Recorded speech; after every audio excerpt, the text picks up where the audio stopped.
ছাত্র জনতার প্রতি আবারও আহ্বান জানাচ্ছি, আপনারা শান্তিপূর্ণভাবে অবস্থান করুন। আমাদের বিজয়ের প্রথম ধাপ পূর্ণ হয়েছে, দ্বিতীয় ধাপও আমরা পূর্ণ করব। সেজন্য শান্তিপূর্ণভাবে সচেতনভাবে আমাদেরকে অবস্থান রাখতে হবে। জীবনের নিরাপত্তা, রাষ্ট্রীয় সম্পদ রক্ষা করার দায়িত্ব এখন আমাদের।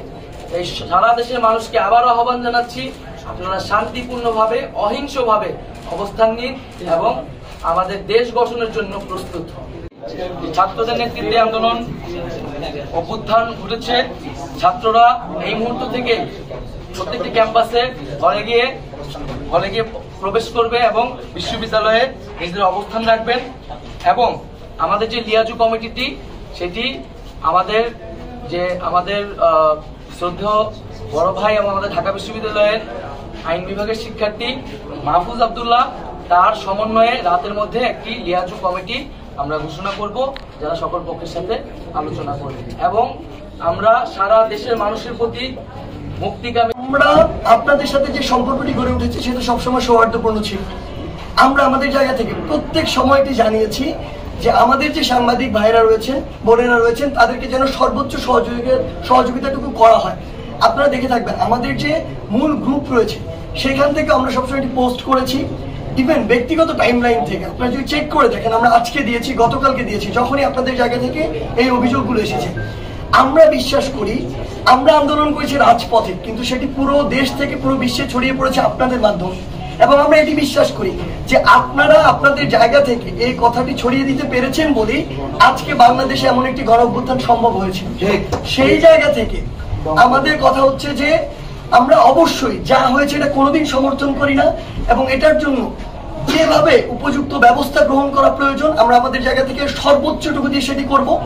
আমরা আমাদের জায়গা থেকে নিরাপত্তা আপনাদের নিশ্চিতের ব্যাপারে সর্বোচ্চ সচেষ্ট থাকার আহ্বান করব পুরো দেশবাসীকে। আমরা পুরো দেশবাসীকে বলতে চাই যে আমাদের এই গণমাধ্যম কর্মী যে ভাইরা রয়েছেন, বোনেরা রয়েছেন, তাদের জন্য আজকে আমাদের সাথে কি হয়েছে এটি পুরো বিশ্বে গিয়েছে। সেই জায়গা থেকে তারা যেন তাদের সর্বোচ্চটুকু দিয়ে আপনাদেরকে সহযোগিতা করেন, এবং যারা অসৎ উদ্দেশ্যে আমাদের আন্দোলনকে প্রশ্নবিদ্ধ করার উদ্দেশ্যে আপনাদের গাড়িতে আপনাদেরকে শারীরিকভাবে বা বিভিন্নভাবে হামলা করার চেষ্টা করেছে, তাদেরকে যেন সাধারণ জনগণ প্রতিহত করে। আরেকটা প্রশ্ন, অনেকগুলো হাউসে আগুন দেওয়া হচ্ছে, এই হাউসগুলোর ব্যাপারে অলরেডি 3-4টা এটা একটু বলে দেন। অন্যান্য হাউসগুলো যেন আপনাদের মানে তারা 3-4টা মিডিয়াদের আহ্বান থাকবে ছাত্র জনতার প্রতি, দেশের সম্পদ, মানুষের জীবনের নিরাপত্তা নিশ্চিত করার দায়িত্ব আমাদের। সেক্ষেত্রে আমাদের যে সংখ্যালঘু কমিউনিটি রয়েছে তাদেরকে বিশেষভাবে আমাদের নিরাপত্তা দেওয়ার ব্যবস্থা করতে হবে, যাতে কেউ এখানে কোনো ধরনের চক্রান্ত করার সুযোগ না পায়। এবং আমরা আহ্বান জানাচ্ছি যে জনতাকে, যদি সাংবাদিক ভাইদের বা সংবাদ কর্মীদের প্রতি আপনারা কোনো ক্ষোভ রাখবেন না, তাদেরকে নিরবিচ্ছিন্নভাবে তাদের কাজ করার সুযোগ করে দিবেন। তাদেরকে যথাযথ নিরাপত্তা দিয়ে যাতে তারা তাদের কাজ করতে পারে সেই বিষয়টি নিশ্চিত করবে সারা দেশের সকল। একটা বেসিক প্রশ্ন, আপনারা যে সরকারের রূপরেখা দিবেন সেটি হয়তো ধাপে ধাপে একটা পর্যায়ে গিয়ে পৌঁছে নতুন একটা সরকার গঠিত হবে, সেটি একটি প্রক্রিয়া। এখন এই মুহূর্তে দেশের সবচেয়ে যে বড় সংকট আজকে দুপুরের পর থেকে দাঁড়িয়েছে, আমরা দেখেছি জনগণের জানমাল এবং বিভিন্ন স্থাপনার নিরাপত্তা। আর্মি যখন থেকে ব্যারিকেড তুলে দিল আপনারা উৎসব করে, এরপরে এই উৎসবের মধ্য থেকে আমরা দেখেছি বিভিন্ন অলিগলিতে যারা এক রাজনৈতিক পক্ষ আর এক রাজনৈতিক প্রতিপক্ষ ছিলেন তাদের বাসাবাড়িতে হামলা করছেন, তাদেরকে হত্যা করার জন্য খুঁজে খুঁজে গেছেন। আমি বেগুনবাড়িতে দেখেছি। এই 15 বছর, আমি একটু প্রশ্নটা শেষ করব, 15 বছরের বাংলাদেশে যে বড় ক্রাইসিস ছিল, কথায় কথায় বাংলা ছিল, এই বাংলাদেশের প্রতিপক্ষ, এই বাংলাদেশের গণমাধ্যম, এই বাংলাদেশের পুলিশ, আমার সবাই তো থাকে। আজকে এই একবেলা যে চিত্র আমরা দেখলাম যে এক পক্ষকে নিশ্চিত করে দেওয়ার এক ধরনের প্রতিক্রিয়া চলছে, তো এই ব্যাপারে আপনাদের ব্যাপক ভ্যান্ডালিজম, প্রাণহানি ঘটার আশঙ্কা আছে। এই জন্য এটা জানমালের নিরাপত্তা নিশ্চিতের জন্য সেনাবাহিনী মাঠ ছেড়ে আসবে। তাহলে আগামী কয়েকদিন সরকার ফর্ম হওয়ার আগে এই প্রশাসনিক মাঠে নিরাপত্তার সদস্য হিসেবে কারা থাকবে? আপনারা কি সেনাবাহিনীকে আহ্বান জানাবেন বা কোনো বাহিনীকে আহ্বান জানাবেন জানমালের নিরাপত্তায় যেন কোনো বাহিনী মাঠে থাকে? লুটপাটও হচ্ছে, সে বিষয়ে আপনাদেরকে একটু স্মরণ করিয়ে দিতে চাই যে আজকে সকালেও কিন্তু আমাদেরকে গুলি করা হয়েছে, আমাদের উপর গুলি চালানো হয়েছে। এবং আওয়ামী সন্ত্রাসীরা এগুলি চালিয়েছে। এবং আমরা একটা বিষয় খুব স্পষ্ট যে আমাদের এই যে যারা ফ্যাসিজমের সাথে জড়িত, গণহত্যার সাথে জড়িত, তাদের কিন্তু বিচার করতে হবে। কিন্তু এই বিচারটি কোনো ধরনের আমরা নিজেরাই বিচার মানে আইন হাতে তুলে নিব না। তো সকলের প্রতি আহ্বান থাকবে যে একটা প্রক্রিয়া অনুসরণ করে তাদেরকে আমরা দ্রুত বিচারের আওতায় আনবো। কেউ নিজেই বিচার করতে যাতে আমরা না বসি। এবং এখানে এই আন্দোলনের সুযোগে অনেক পক্ষ আসলে এই ধরনের ঘটনা ঘটিয়ে আন্দোলনকারীদের উপর নাম দিতে পারে। এর আগেও বিভিন্ন সময় আমরা সেই বিষয়গুলো দেখেছি।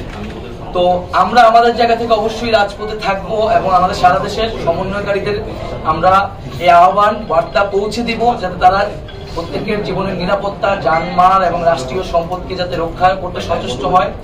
আমাদের দেশের আইন শৃঙ্খলা বাহিনীর বা নিরাপত্তা বাহিনী তারা তাদের জায়গা থেকে অলরেডি সেই মেসেজটি দিয়েছে এবং তাদের সাথে আমাদের আলোচনা হলে এই বিষয়টি আমরা সর্বোচ্চ গুরুত্ব দিয়ে থানাগুলো অ্যাটাক হচ্ছে, তাহলে নিরাপত্তাটা দেবে কি? নিরাপত্তা দেওয়ার আগামী কোনো বাহিনী নেই, তাহলে আমরা এটা আপনাদের আহ্বানটা কি হবে?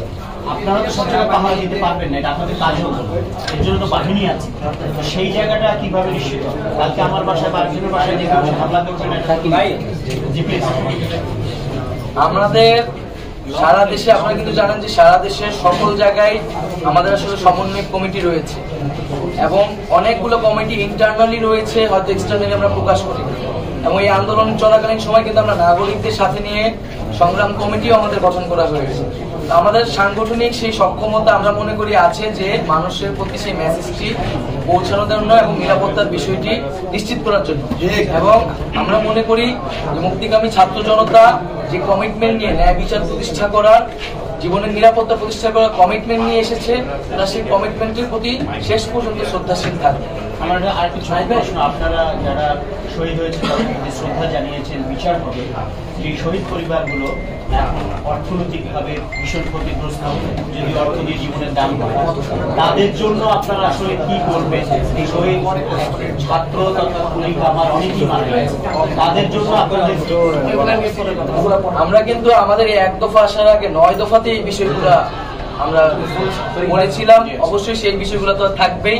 যারা হতাহত হয়েছেন তাদেরকে সুবিধা দেওয়ার বিষয়ে, তাদেরকে যথাযথ সম্মানের বিষয়ে, এবং হচ্ছে আমাদের যারা নিম্নবিত্ত যারা আন্দোলনে এসেছেন, আমরা কিন্তু বৈষম্যের কথা, সরকারি চাকরির বৈষম্য থেকে আমরা কিন্তু রাষ্ট্রের সমাজের সকল বৈষম্যের কথাই বলেছি। সেই জায়গা থেকে এই সকল বিষয়েই আমরা অন্তর্বর্তীকালীন যে সরকারের রূপরেখা, তার যে নীতিমালা, সেই জায়গায় আমরা স্পষ্টভাবে উল্লেখ করছি।